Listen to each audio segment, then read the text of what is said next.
od neděli, za tím jsme přijeli. Udělala ražničí rozstřelené na kaši. Škrabím tě svými vtípky, hrajeme spolu šipky. Tínka moje bezvadná ze začátku zvládá. Občasné hádky, ale i smí si zvláštní směsí tvrdosti a něj. Možná jsem to předtím neřekl, ale dnes ti chci říct, jak moc jsem rád. Nevěděl jsem, co dovolit si můžu, vtipy své však nepřemůžu. Jmenuje se Lída, budoucnost tu předpovídá. Jednou bude babičkou lepší než ona nejsou. Vychovala svoji dceru v tom příkladném směru. Má tchýně, ona je hvězda, je vlastně hrozně bezvá.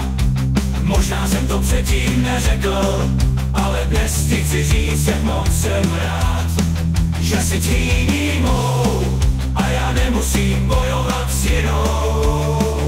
Občasné hádky, ale i smích si zvláštní směsí tvrdosti a něj. Možná jsem to předtím neřekl, ale dnes ti chci říct, jak moc jsem rád, že si tchýní mou a já nemusím bojovat s jinou.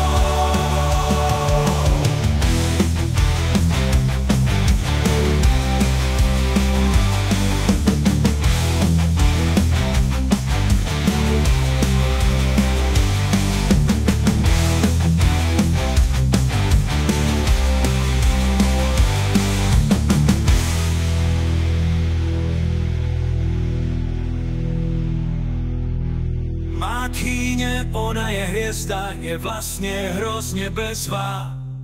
Možná jsem to předtím neřekl, ale dnes ti chci říct, jak moc jsem rád, že si tchýní mou a já nemusím bojovat s jinou. Nevždy se shodneme, to je jasné, různé světy, co se srazí, ale v jejím srdci vidím záblesk, má síla je větší než temné mraky. Občasné hádky, ale i smí si zvláštní směsí tvrdosti a něj.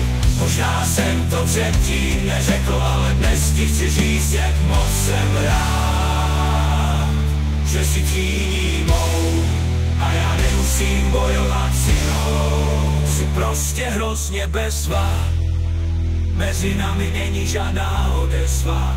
Přijedeme se a